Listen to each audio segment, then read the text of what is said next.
Bonsoir à tous, nous sommes mercredi, nous sommes 24 heures après la demi-finale de Coupe de France entre Lyon et Valenciennes. Et une fois n'est pas coutume, l'Olympique lyonnais a gagné le foot sur sur le terrain du Groupama Stadium hier. Une victoire 3-0, bien tassée, qui a mis du temps à se décider. Mais finalement, la catastrophada n'aura pas eu lieu. On était tous un petit peu tétanisés à l'idée d'une potentielle élimination contre un club qui va tout droit en national et qui était un peu dans son barreau d'honneur, son dernier souffle avant probablement de vivre des heures très très sombres. Finalement, l'Olympique lyonnais s'est imposé 3-0 sans trop de contestation, avec certes un arbitrage particulièrement calamiteux, on va en parler, mais c'est fait. L'OL est en finale de Coupe de France, 10 ans après la finale de la Coupe de la Ligue perdue contre le PSG, 3 ou 4 ans après la finale de la Coupe de la Ligue perdue contre le PSG, et maintenant 12 ans depuis le dernier titre de l'Olympique lyonnais. C'était en Coupe de France également, c'était en 2012 contre Quevilly. L'Olympique lyonnais est à 90 minutes du premier trophée de son histoire depuis 2012. Vous m'avez compris, je suis extrêmement fatigué, ne m'en voulez pas. N'oubliez pas de lâcher les petits pouces dans le chat, dans les commentaires YouTube plutôt, de vous abonner, etc., etc. La dernière vidéo a été démonétisée parce que visiblement je dis trop de gros mots. Donc je vais essayer de rester poli. Et ça va être difficile quand on va parler d'arbitrage, mais je vais essayer de rester poli pour pas que YouTube me tape. Voilà, j'espère que vous allez bien, j'espère que vous avez vibré, j'espère que vous avez été heureux hier, que vous avez fêté ça dignement. Moi, oui, en témoignent les cernes d'une taille tellement énorme qu'ils ne passent pas en bagage cabine sur Air France. En tout cas, c'était un match fermé en première période. Puis derrière, l'OL a déroulé grâce à ce but inscrit par Alexandre Lacazette sur penalty. Un penalty très très très léger, il va falloir être honnête. Puis ensuite, Lacazette a doublé la mise d'un très très très beau but, très très bel enchaînement, bien servi par Benrahma. Et l'OL est allé inscrire le troisième but par Gift Orban sur une belle passe D de Ryan Cherki. Une victoire. Alors voilà, on va parler d'arbitrage. Probablement que l'arbitrage a un peu saccagé cette rencontre. Maintenant, si on regarde les stats de la soirée, il n'y a pas photo, pas un seul tir cadré pour Valenciennes, 4,39 expected goals à 0,11. Bon, voilà. Respect pour Valenciennes, mais je ne suis pas certain que l'arbitrage ait changé le sort potentiel de cette rencontre, puisqu'il y a eu un but pour Valenciennes qui a été refusé pour une faute sur Jake O'Brien. La faute est assez évidente. On a vu l'entraîneur de Valenciennes, Amen Kantari, qui disait « Oh, c'est scandaleux, il y avait but, il n'y a pas faute. » Bon, faut te calmer, mon grand. Il n'y a probablement pas pénalty sur Lacazette, mais il y a probablement pénalty sur Nuama, et il y a probablement faute sur Jake O'Brien, et il y a même probablement un autre pénalty qu'on n'a même pas vu au ralenti, parce que c'est, je sais plus qui se fait bousculer dans la surface salement. Bon, voilà. Match à sens unique. Valenciennes n'a pas été très très costaud. Ils auraient quand même réussi à résister pendant une mi-temps. Et je voulais d'ailleurs, parce qu'on parle toujours un petit peu de l'adversaire, on n'aura malheureusement pas grand chose à dire sur les joueurs de Valenciennes. Moi j'étais au stade, donc j'ai pas très très bien analysé la rencontre. Vous allez m'aider à l'analyser ensemble. Mais je voudrais qu'on salue le parkage valenciennois, qui je crois que c'était 1004. Et bravo à eux pour l'ambiance dans le parkage. Et moi je leur souhaite, les supporters en tout cas, je connais pas le club, je sais pas ce que vaut le club, je sais pas comment il s'est retrouvé dans cette situation-là. Mais je souhaite bon courage à tous les supporters valenciennois qui probablement méritent un peu mieux que la situation sportive de leur club. Voilà. Lacazette qui fait pousser et au ralenti il n'y a vraiment rien. On va en parler, je pense que c'est quand même le premier sujet. Le premier sujet, c'est de dire que l'OL a fait un bon match. C'était l'équipe type, hein, avec peut-être un seul changement qui était Mata plutôt que Maitland Niles sur le côté droit. Bon, c'est un bon joueur qui remplace un bon joueur. Et Mangala qui retrouvait sa place au milieu de terrain. 4-3-3 assez classique. Nuama, Lacazette, Benrahma, qui commence un peu à fonctionner, qui commence un peu à être intéressant. Moi, je vois des choses tactiquement dans cette équipe qui m'intéressent, notamment le placement de Tagliafico, qui est vraiment devenu un espèce de milieu relayeur supplémentaire. Et je trouve que cette équipe, elle est très souple, très fluide dans son approche du football. Et je trouve ça assez intéressant. On verra ce que ça donne sur la fin de saison, puisque l'OL n'est à 4 points que à 4 points de la 7e place, face à des équipes qui traînent un petit peu la patte. Voilà. Lacazette fait le contrôle parfait qui met le défenseur en faute. Est-ce que... Voilà, on a vu Stéphanie Frappart qui a pris 1 sur 10 dans l'équipe. C'est très sévère, c'est très dur en vrai, mais est-ce que c'est pas mérité? Parce que c'est vrai que Stéphanie Frappart, vous avez peut-être lu l'article de l'équipe qui se justifie par rapport à ça, il se justifie en disant qu'elle a fait que se tromper et qu'elle s'est entêtée dans l'erreur. C'est vrai qu'il y a une somme d'erreurs de Stéphanie Frappart hier. Il y a l'absence de penalty sur Nuama, qui au moins mérite peut-être d'être vu. il y a cette faute sur Jake O'Brien qui est totalement évidente, mais qu'elle ne siffle pas. Bon, après, elle prend la bonne décision à la VAR, mais je suis pas sûr qu'on ait besoin de la VAR pour voir une faute aussi évidente sur Jake O'Brien. Bah, à la limite, tant mieux. Et il y a ce penalty sur Lacazette qui est quand même très léger et qui, pour le coup, vient mettre un coup d'arrêt au match. Parce qu'à partir du moment à 1-0, moi j'étais avec Zach en tribune, je lui ai dit si on met 1-0, on en met 3 ou 4 derrière. Et c'est exactement ce qui s'est passé. Jusqu'ici, Valenciennes résistait plutôt pas mal. Et donc, ça a quand même cassé le match. Donc, je comprends la frustration d'Ahmed Kantari, quand bien même son équipe était quand même très largement inférieure sur le terrain, de se dire bon bah voilà, à 1-0, c'est presque perdu déjà. C'est difficile de revenir à un partout. Et je trouve ça assez dommageable qu'elle soit allée vérifier le penalty sur Lacazette et qu'elle ait quand même sifflé penalty. Pourquoi? Peut-être pour ne pas se déjuger une deuxième fois, comme l'explique Vincent Duluc dans l'équipe, mais c'est quand même assez calamiteux comme arbitrage, surtout que Lacazette prend un jaune. Non, c'est pas Lacazette. Quelqu'un prend un jaune pour contestation. Je crois que c'est Mata qui prend un jaune sur la faute et qui garde son jaune, quelque chose comme ça.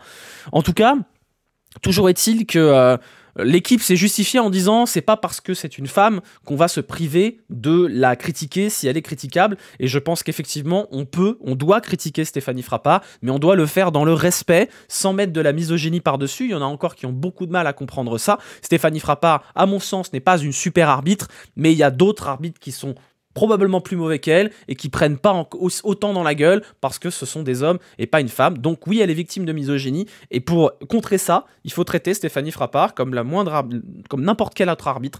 Et il se trouve que là, ce soir, c'est un mauvais arbitrage de Stéphanie Frappart sur lequel elle s'est entêtée à prendre des décisions incompréhensibles et je peux comprendre la frustration des Valenciennois et c'est dommage parce que de ce match 3-0 maîtrisé et satisfaisant, on retient ça et c'est ça qui fait les débats et on va encore avoir des zinzins qui vont nous dire oui, l'OL est arbitré de façon favorable et tout ça et c'est un peu dommage quand même. Voilà. Il n'y a pas eu de jaune pour Lacazette pour contestation, uniquement pour avoir envoyé son maillot. Je croyais qu'il y avait quelqu'un qui avait pris un jaune sur le but. C'est Matic qui prend le jaune, pardon. Matic. Je vois pas plus mauvais arbitre. En fait, il y a un pool d'arbitres très moyens en Ligue 1. Stéphanie Frappart fait partie de ce pool d'arbitres très moyens, comme, j'en sais rien, Thomas Léonard, par exemple, sur le dernier match qu'on a eu. Mais elle prend cher parce qu'elle subit le fait d'avoir été érigée en exemple. Et il y a eu à un moment donné une saison où Stéphanie Frappart était plutôt une bonne arbitre. Et ça n'a pas duré longtemps. Et je pense vraiment qu'elle prend l'espèce de retour de bâton de gens qui s'insurgent qu'elle soit autant mise en avant alors que ses prestations ne sont pas meilleures que les bons arbitres de ce championnat, comme par exemple, je sais pas, Benoît Bastien. Voilà, le texte est très mauvais, mais bon, on peut faire tout un débrief sur l'arbitrage, mais je pense que c'est bon, on va passer à autre chose. Quoi dire sur ce match, si ce n'est que Alexandre Lacazette, les enfants. Voilà, Alexandre Lacazette, c'est... J'ai vu des gens débattre de dire oui, c'est pas un exploit parce que l'OL a dépensé énormément au mercato. Alors oui, l'OL a dépensé au mercato, mais a tellement vendu cet été qu'on a quand même bien le droit de dépenser.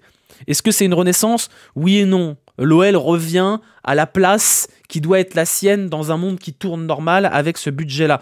Mais est-ce qu'on n'a pas pour l'autant le droit d'être heureux après tout ce qu'on a mangé dans la gueule, comme on a souffert cette saison? On s'est quand même vu à un moment donné en Ligue 2, à 6 points du 16e. On s'est vu avec une situation calamiteuse, avec un coach en sang, avec 4 coachs dans la saison, avec des tractations internes, du Vuillet par ici, du Ponceau par là, du Gattuso peut-être pas. C'était quand même un bazar monumental, ce club, en octobre, en novembre. C'était une catastrophe. Qui aurait pu prédire qu'aujourd'hui, en avril, à 7 journées de la fin du championnat, l'OL est en finale de Coupe de France et peut encore jouer les places européennes en championnat. C'est un miracle. Et c'est un miracle qu'on doit à un mercato expansif, mais pas que.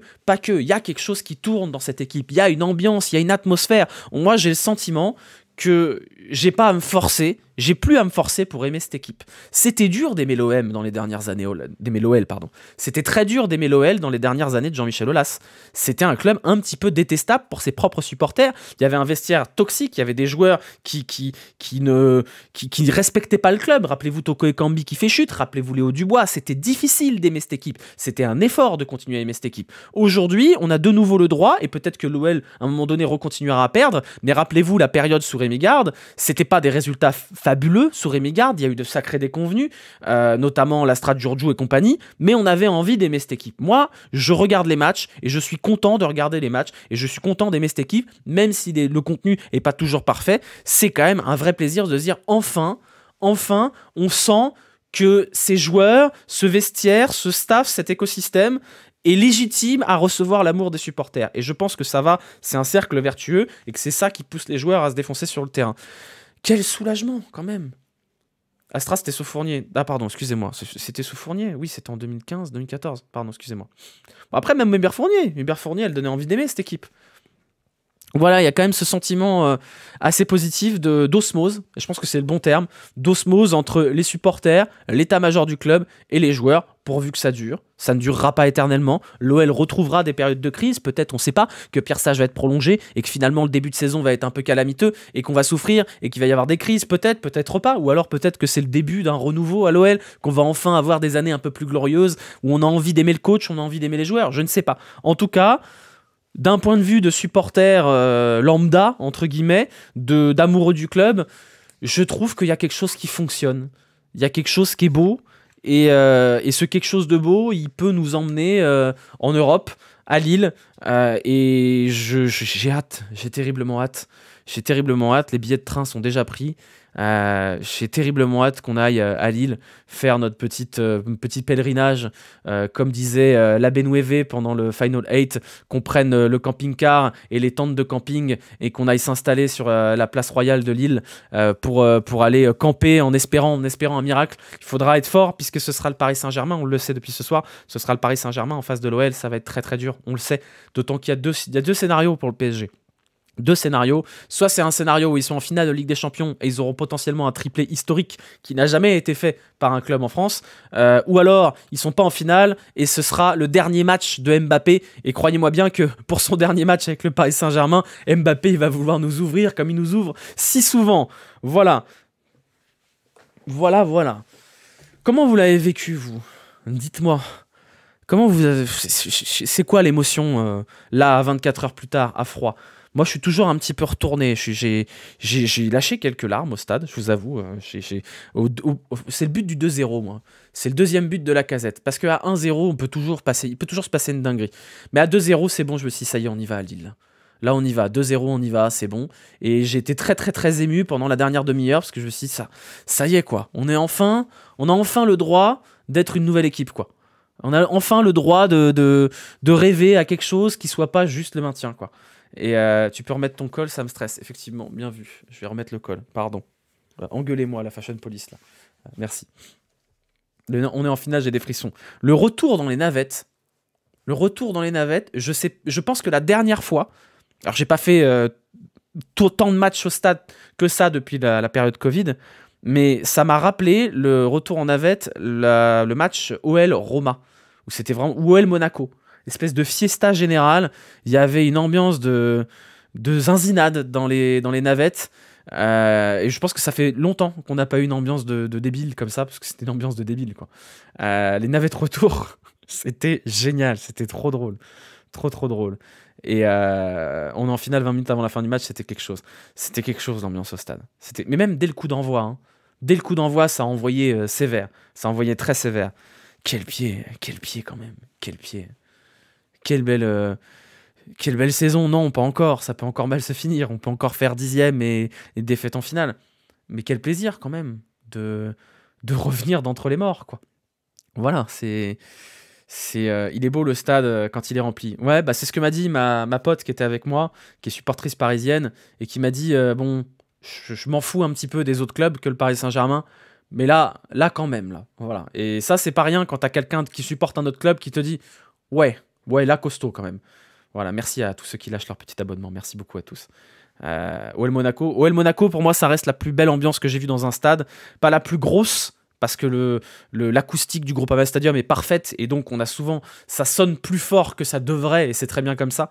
Mais là, on était sur les bases d'une très grande soirée en termes d'ambiance, et je suis infiniment content d'y être allé, de retourner au stade après tant d'années à refuser d'y aller à cause des tergiversations d'état-major, de la communication du club. Là, il y a quelque chose qui se passe. Voilà, merci Seb pour l'abonnement. Qu'est-ce que j'ai noté? Voilà, prochaine étape, ce sera le 25 mai à Lille pour le match contre le Paris Saint-Germain. On va avoir peur. Moi, je suis terrorisé à l'idée d'un scénario, c'est celui de Bradley Barcola qui marque. Parce que qu'on perde en finale, ce serait dommage, hein, voilà. Mais si on perd en finale sur un doublé de Mbappé, bon bah business as usual, hein, les enfants. Par contre, Barcola qui marque, je suis terrorisé. J'ai trop peur. J'ai trop peur. Il y en a un qui doit marquer, c'est lui. En plus, il a marqué 1 ou 2 buts dans la saison. C'est forcé qu'il va mettre un doublé contre nous. Donc, moi, j'ai peur. J'ai très peur de Bradley Barcola, je vous dis. Barcola plus bisous sur le blason. Allez, le scénario cauchemar, vous savez. Le scénario cauchemar de Barcola qui embrasse le blason du PSG. L'horreur. L'horreur absolue. Maintenant, il y a un autre scénario. Alors, il est beaucoup moins probable. Mais il y a un autre scénario. Et ce scénario-là, moi, je vous dis, il m'excite beaucoup. C'est être les méchants du film. C'est le PSG qui va pas en finale de Ligue des Champions. C'est les adieux de Mbappé. Et là, ils perdent alors qu'on a bétonné tout le match sur un vieux but pourri de Jake O'Brien sur corner. Et Mbappé, on lui saccage ses adieux. On est les méchants du film. Et ça, il y a peut-être, je sais pas, 1% de chance que ça se produise, mais je vous avoue que ce scénario-là, d'être les méchants du film de Mbappé, il est quand même sacrément marrant, et j'y crois pas du tout, mais il y a une petite partie de moi qui l'espère quand même. Il y a une petite partie de moi qui l'espère. Sur un but de Diawara. Tiens, d'ailleurs, j'ai croisé le frère de Diawara dans le train, qui m'a reconnu, il est très gentil, voilà, je tenais à le dire. Les journalistes parisiens en PLS. Ah mais ça... Il y a le scénario des méchants du film quand même, hein. Et je pense que toute la France sera avec nous de toute façon. Là-dessus, hein. Plus la victoire sera dégueulasse, plus ce sera savoureux. Moi, je signe pour une victoire au tir au but. Non, en vrai, non, parce que ça. Non, parce que les tirs au but au stade, c'est horrible. Déjà, à la télé, c'est affreux. Non, pas de tir au but, s'il vous plaît. Bref. Pitié, toute la France sera contre nous. Non, t'inquiète pas. Toute la France, elle est contre le PSG plus qu'elle est contre l'OL. Peut-être que du côté de Saint-Etienne, ce sera plus pour Paris que pour nous, mais je pense que même les Marseillais, ils seront pour nous, hein. Même les Marseillais, ils seront pour nous. Un vieux but en prolongue. Oui, c'est vrai qu'il y a des prolongations en finale, c'est vrai. Il y a des victoires en prolongation, il y a des prolongations en finale de Coupe de France. On y croit, on va croiser les doigts, les amis. On va croiser les doigts. Et advienne que pourra. Moi, je voulais aussi parler de Pierre Sage, quand même. On en a déjà beaucoup parlé. Mais moi, je vous ai dit, ce que j'aime dans le sport, même dans le sport de manière générale, c'est les histoires. C'est les choses qu'on peut écrire, c'est les choses dont on peut faire un bouquin.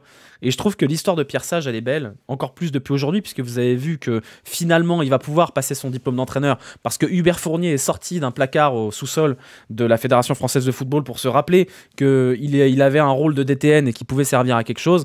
Il y a quand même une histoire qui est en train de s'écrire avec Pierre Sage. C'est dur de pas trouver ça génial. C'est un malentendu, Pierre Sage. Pierre Sage, c'est un académicien, c'est un théoricien du foot. Il a été adjoint, il a été directeur du centre de formation, mais il n'était pas destiné, en tout cas pas tout de suite, à devenir coach, et encore moins coach de l'Olympique Lyonnais. C'est un ensemble de malentendus qui ont fait que Pierre Sage, par son mérite, se retrouve à la tête de cette équipe. Et aujourd'hui, Pierre Sage est à 90 minutes de faire ce qu'aucun coach n'a réussi à faire à l'OL depuis 12 ans, c'est-à-dire gagner un trophée. Le dernier en date, c'était Rémi Garde. Et Rémi Garde, c'était un peu la même chose. C'est-à-dire que c'était pas le même profil, puisque Rémi Garde entraînait les jeunes à l'époque, mais il était aussi directeur du centre de formation. Il avait été aussi sorti du tiroir dans une période très très sombre pour le club. Et il avait réussi à créer cette osmose, à créer cette espèce d'union sacrée pour nous emmener en finale de 2 coupes, rappelez-vous, parce que l'OL était aussi en finale de Coupe de la Ligue cette année-là, et a gagné un titre avec une génération de joueurs qui à l'époque n'avaient pas gagné grand-chose. Il y avait quelques réminiscences des années précédentes, mais il y avait beaucoup de jeunes joueurs, il y avait beaucoup de joueurs qui étaient arrivés un peu à l'arrache, et je trouve cette histoire belle, cette espèce d'écho à Rémi Garde, qui fête d'ailleurs aujourd'hui ses 58 ans, et ce serait très beau. Ce sera très dur, mais ce sera très beau parce que Quevilly, c'est pas Paris. Ce serait très beau pour Pierre Sage qu'il arrive à terminer cette prise de poste par un titre, ce serait magique. Et moi, j'ai envie de rêver, et j'ai envie pour Pierre Sage, qui, je le connais pas personnellement, mais les gens qui le connaissent personnellement me disent tous que c'est une très bonne personne, que c'est une très belle personne. Cet écosystème autour du club, l'écosystème sportif, est quand même rempli de gens qui ont la tête sur les épaules et qui sont agréables en tant qu'être humain. Voilà, et ça c'est un ressenti très très personnel, mais j'ai pu discuter hier, je sais pas, 5 minutes avec Mathieu Louis-Jean, c'est quelqu'un de très sympa, et c'est con, vous allez me dire, on s'en fout qu'il soit sympa. Bah si, en vrai, c'est important d'avoir des gens qui s'entendent bien, et que ce soit pas Game of Thrones, comme c'était Game of Thrones pendant des années et des années, sous les Rolas, et ça c'est important. Donc voilà, je rêve de voir Pierre Sage soulever la Coupe de France. Encore une fois, ce sera très dur, mais il n'y a pas de raison de pas y croire. Il n'y a pas de raison de pas y croire. Voilà, c'est notre tête de l'assaut, exactement. C'est notre tête de l'assaut. C'est pas Garcia. Bah, quand même envie d'aimer les joueurs, là. Enfin, vous l'avez vu, la vidéo de Ryan Cherki qui vient arracher la Casette en interview pour dire hey, viens, on va célébrer. C'était pas comme ça il y a 6 mois. Alors oui, on perdait il y a 6 mois, c'était pas pareil. Mais c'est fou, hein, quand même, l'impact mental d'une équipe. L'impact mental. Et oui, effectivement, je vous vois parler d'Anthony Lopez. Il y a quelque chose de potentiellement tragique pour Anthony Lopez. C'est Prugnot qui l'a dit sur Twitter. Anthony Lopez, il n'était pas dans le groupe en 2012. Il n'a pas gagné la Coupe de France. Et là, il va se retrouver dans un rôle de spectateur pour peut-être son seul et unique titre avec l'Olympique Lyonnais depuis qu'il y est. C'est un vrai soldat du club. Oui, l'histoire est en train de se terminer pour Anthony Lopez. Et oui, il aura été critiquable sur son niveau sur ces dernières saisons. Mais il faut quand même pas oublier la stature d'Anthony Lopez. C'est quand même un gardien de but qui a pris la suite de deux des plus grands gardiens de but de l'histoire de l'Olympique Lyonnais. Non pas Rémi Vercouttre, mais Hugo Lloris et Grégory Coupet. Il a eu un héritage extrêmement lourd à porter, Anthony Lopez. Et il l'a plutôt pas mal porté pendant pas mal d'années. C'est un vrai soldat du club, un vrai amoureux du club, et c'est quand même, quoi qu'on en pense, peut-être que Perry est meilleur que lui et sera meilleur que lui, et ce sera une plus-value énorme d'avoir Perry plutôt que Lopez, peut-être, peut-être pas, mais ça fait un petit crève-cœur de voir Anthony Lopez s'en aller. Voilà. La cote de Sage au stade, j'avais vu ça auparavant. Rémi Garde avait ce côté-là, hein. Rappelez-vous Rémi Garde avec ses baskets Bad Guns, là, vous vous rappelez, sur le derby de 2013. Il y a une osmose. Il faut que cette osmose, elle continue. Il faut que le mercato se passe bien. Et il faut que l'an prochain, on arrive avec les crocs pour faire une belle saison. Et c'est la première saison où à l'Olympique Lyonnais, on va avoir le droit d'espérer. On va avoir le droit de rêver avec les vraies bases. Ce ne sera pas un nouveau coach, probablement pas. Hein. Je ne vois pas Pierre Sage s'en aller. Il passe pas ses diplômes pour rien, de toute façon. Et on va pouvoir se dire, ok, on va construire maintenant. On va pas bricoler, on va pas espérer, on va pas donner sa chance. On est dans une deuxième saison. C'est la saison de la confirmation. Et advienne que pourra. Voilà, advienne que pourra. C'est tout. Advienne que pourra. On passe aux notes. On a dit tout ce qu'il fallait. Est-ce qu'il y a des choses que vous voulez qu'on aborde? Au pire, on les abordera plus tard. On va passer aux notes. Ce soir, il n'y aura pas de notes à la main. Pour la simple et bonne raison que quand je vais au stade, je ne peux pas voir correctement les joueurs. On peut parler des joueurs, mais je ne me sens pas légitime à vous donner des notes. Donc ce qu'on va faire, c'est qu'on va faire la même chose que toute la dernière fois. Vous allez pouvoir noter les joueurs, mais cette fois en direct. Voilà, hop, je vais mettre activation automatique. Et vous pouvez noter les joueurs, chacun, une fois. Un vote par joueur par compte. Vous mettez le nom du joueur et une note entre 0 et 10.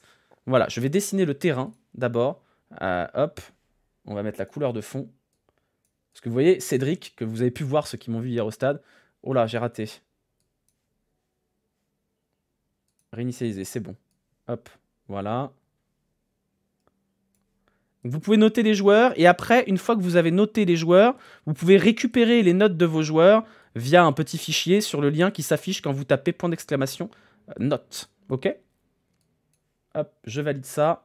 Oh là là, qu'est-ce qu'il est beau ce terrain. Et vous voyez, là, ça s'actualise en temps réel. Voilà, vous pouvez noter. On peut commencer par Perry. Hein. Perry, en vrai, c'est difficile de noter. Il n'a rien eu à faire. 0 tir cadré. 0 tir cadré pour Perry. Quasiment rien à faire du match. Donc forcément, la note de Perry, elle n'est pas forcément représentative. On pourrait même mettre un point d'interrogation. Kaleta Tsar O'Brien. Si je dis pas de conneries, d'ailleurs, c'est dans ce sens-là. O'Brien... Quand même une petite frayeur sur le but marqué par Valenciennes parce qu'il y a contact, mais il joue un petit peu au plus malin, O'Brien là-dessus. Et cette tendance à vouloir conserver le ballon est tombée, ça a déjà coûté cher à, je crois que c'était Koumbedi à un moment donné, il faudra quand même faire gaffe. Maintenant, on est quand même sur une défense centrale qui a jamais vraiment été mise en danger en dehors de ce malentendu-là, donc c'est difficile de les noter également. Moi, je mettrais entre 6 et 6,5, peut-être même 7, mais 7, ce serait un grand match. Voilà, je trouve vos notes pour l'instant plutôt cohérentes avec un 5.9 pour Perry et un 6, 6,5 pour Kaleta Tsar et O'Brien. Tagliafico, moi je l'ai trouvé excellent. J'adore le rôle dans lequel est Nicolas Tagliafico dans cette espèce de piston intérieur. Je le trouve vraiment cool dans ce rôle-là de piston tactique. Je vois que ça y est, vous êtes en train de noter Frappard. Matic, j'ai trouvé peut-être un petit peu en dedans. C'est probablement le moins bon au milieu à mes yeux. Je pense qu'il a besoin d'un petit peu de repos. Mata, je vous trouve un peu dur avec lui. Pourquoi vous m'avez mis 4.6 sur Mata là? Pourquoi vous m'avez mis bas Mata? Je ne l'ai pas trouvé si mauvais moi du stade. Vous l'avez trouvé moyen Mata vous? Au lieu de spammer là, répondez-moi sur le chat. Je vous rappelle que si vous êtes sur YouTube, vous ne pouvez pas noter les joueurs, mais vous pouvez voter sur le Jurigno que vous avez en lien dans la description. Nombreuses pertes de balles dangereuses. Je ne les ai pas remarquées du stade, mais je vous crois sur parole. Mangala, match ok. Donc, je suis d'accord avec votre note de 5.9 pour le moment. Mangala, match plutôt ok. Et Cacré, Cacré, la tête à l'endroit. Cacré, quel plaisir. Quel plaisir de retrouver Cacré. Mais on se répète, et c'est tant mieux si on se répète dans ces choses positives-là. Quel plaisir de retrouver ce Cacré ressusciter Cacré. Nuama, encore beaucoup de déchets. Encore beaucoup de déchets, Nuama. C'est dommage parce que contre une équipe faible comme ça, parce que c'était une équipe faible Valenciennes, il y avait l'opportunité pour Nuama de stat pad, hein, tout simplement. Hein. Il aurait pu marquer un but et le ballon passe juste à côté. Il va falloir qu'il monte un petit peu en gamme, Nuama, à un moment donné. Il va falloir qu'il fasse un petit peu mieux que ça. Surtout contre des équipes où il y a moyen pour lui de s'éclater. Il n'avait pas un vis-à-vis qui était outrageusement bon. Athlétiquement, il avait les moyens de faire la misère à cette équipe de Valenciennes et il l'a pas fait. Benrahma, moi j'ai trouvé son rôle... j'ai vraiment eu le sentiment d'avoir le bon Cherki avec Benrahma, à bien des égards. Beaucoup de tendance à repiquer dans l'axe. Ça reviendra que d'ailleurs il a joué en 10 en fin de match, si je dis pas de bêtises. J'ai vraiment l'impression de voir Benrahma... Je vois en Benrahma le joueur que Cherki devrait être, et je pense que ça peut être intéressant pour lui. Cherki qui d'ailleurs a fait une excellente entrée. Hein. Vous n'avez pas les remplaçants, mais je vous les mettrai sur le terrain un autre jour. Voilà, je trouve ça intéressant. Et Lacazette... Merci, juste merci Lacazette, merci d'être aussi grand, merci d'être le roi de cette ville. C'est le prince de cette ville. Bon, le penalty, c'est un penalty. Encore faut-il mettre la minace qu'il met pour tromper Tom Louchet, je crois, c'est le gardien, je crois que c'est lui. Mais alors le deuxième but de Lacazette, l'enchaînement, il est sublime. S'il doit y avoir un miracle en finale, je pense qu'il passera par Lacazette. Hein. Je veux dire, je prends pas de risque là-dessus. Mais quel plaisir, quel bonheur, pourvu que ça dure le plus longtemps possible. Et il est pas si loin de pouvoir aller chercher une place en or dans l'histoire du club en tant que meilleur buteur. Il y a quelque chose quand même d'assez assez fou à faire. À Tom Louchet, c'est qui? C'est celui de Bordeaux, du coup, c'est ça? La statue, ouais. La statue, effectivement. 8.3, donc pour Lacazette. Pierre Sage, vous m'avez mis un 8.7. Et Frappard, vous avez quand même réussi à lui mettre plus que la note de l'équipe. Alors, je sais pas ce qui s'est passé. La scène déborde. Oui, elle déborde un petit peu, c'est pas grave. Faudra que je demande à Cédric de la redimensionner. Après, oui, Mbappé, tir au but, ça va pas. Hein, donc, bon, voilà. Elles sont bien les notes, c'est pas mal de faire ça en live. Non, c'est pas mal. Par contre, Sage, il a qu'une tenue, le cousin. Le problème, c'est que Sage, aujourd'hui, il doit payer, le club doit payer les amendes parce qu'il a pas son diplôme. Du coup, il peut pas passer chez Célio s'acheter un costard, malheureusement. C'est sur ta cam. Ah oui, pardon, excusez-moi. Effectivement. Du coup, il faut que je fasse ça. Et normalement, ça ira là. Hop, c'est mieux. C'est mieux. Il marque juste derrière Bapon, par contre. Oui. C'est quoi la commande pour avoir nos notes? Alors, pour avoir vos notes, faites ça. Vous allez avoir un lien. Vous cliquez sur ce lien, vous rentrez votre pseudo, et ensuite vous pouvez télécharger vos notes et les poster où vous voulez. Voilà. Si vous avez des suggestions sur tout ça, vous pouvez les dire sur Discord, le Discord de mon Discord. On est ouvert à tout. Le but, c'est que ce truc-là soit abouti pour le début de saison prochaine. Et moi, j'ai dans l'idée de faire aussi des concours de pronos. Ça veut dire que voilà, le chat pourrait enregistrer vos pronos et ensuite vous faire un classement sur l'année des meilleurs pronostiqueurs. Et ça, ce sera pour la saison prochaine. Voilà. Bon, on valide ces notes-là. 5.8, 6.2, 6.3, 4.7, 7.3, 4.6, 6, 7, 7, 8 et 5. C'est bien. C'est bien. On va... Faut être sur PC, ça fonctionne pas sur tel. Ça fonctionnera sur tel plus tard. Pour l'instant, c'est uniquement sur PC, effectivement. T'as vu Benrahma? Oui, j'ai vu le très bel arc-en-ciel de Benrahma, effectivement. On va terminer avec le Jurigno. Hop, je clique sur l'endroit où il faut. Tac, le Jurigno. On va noter les 5 joueurs qui ont le plus pesé sur la rencontre. Vous avez le lien dans le chat. C'est pas du tout ça que je voulais faire. Voilà, vous avez le lien dans le chat. Et en description, si vous êtes sur la rediff YouTube. Évidemment, ça va être Lacazette, un bon plus 5 des familles. Il l'a pas volé. Ce sera Tagliafico pour moi, avec un plus 3, un plus 4 même. Ce sera Cacré également pour moi, un plus 4. Et ensuite, on va mettre Benrahma quand même. On va lui mettre plus 3. Et quoi d'autre? Qu'est-ce qu'on pourrait mettre? Cherki, vous savez quoi? Son entrée, j'ai bien aimé. On mettra Cherki. Quand on télécharge ces notes, il faudrait pouvoir voir les notes données par le chat pour savoir si on est au-dessus ou en dessous. C'est possible, je pense. C'est possible. Voilà, c'est possible. Hop! Moi, je valide mes petites notes. Vous pouvez voter. Vous êtes 133 à avoir voté pour le moment, au total. Hein. Pas que sur le stream. Si je fais F5, on pourra voir que vous êtes désormais 138. Voilà, on s'approche quand même de la fin du championnat. Et c'est quand même fou, quand on voit son début de saison, de voir que c'est Cacré qui est très largement en tête du classement en relief. Devant Lacazette. C'est dingue, ça. C'est vraiment dingue. C'est ouf. Voilà, on a terminé ce débrief. Débrief fatigué, débrief cerné, mais débrief heureux. On se retrouvera dimanche pour 2 événements, 2 streams sur la journée de dimanche. Dimanche, il y aura à 10h le live en intégralité et avec les images de Paris-Roubaix Espoir et Paris-Roubaix Junior. 2 courses, 2 feeds, 2 flux vidéo. Je serai avec Justin Nadeau pour commenter ça en direct pendant 5 heures avant l'arrivée de la course des pros. Donc vous pourrez regarder les 2 courses sans problème, les 3 courses même. Et on se retrouvera ensuite à Paris, après que j'ai pris le train pour rentrer de Roubaix, pour le débrief de Nantes-OL. Ce sera à huis clos, ce sera un peu tristoun. On s'en fout un petit peu, mais en vrai, on s'en fout pas tant que ça, puisque si l'OL gagne dimanche, il y a peut-être moyen qu'on soit à un point des places européennes. Voilà. Donc je vous souhaite à tous une bonne fin de soirée, une bonne semaine, avec le sourire. N'oubliez pas de prendre vos billets de train pour Lille. De toute façon, c'est remboursable jusqu'à J-7. Donc prenez-les au cas où, même si vous n'avez pas de place au final. C'est pas grave, ça vous coûtera moins cher que quand tout le monde se sera jeté dessus. Je suis très content en vrai. Voilà. Je suis très content. C'est tout. Je suis content. On va se quitter sur ça. Je vous envoie en raid quelque part. Je vous embrasse. À dimanche.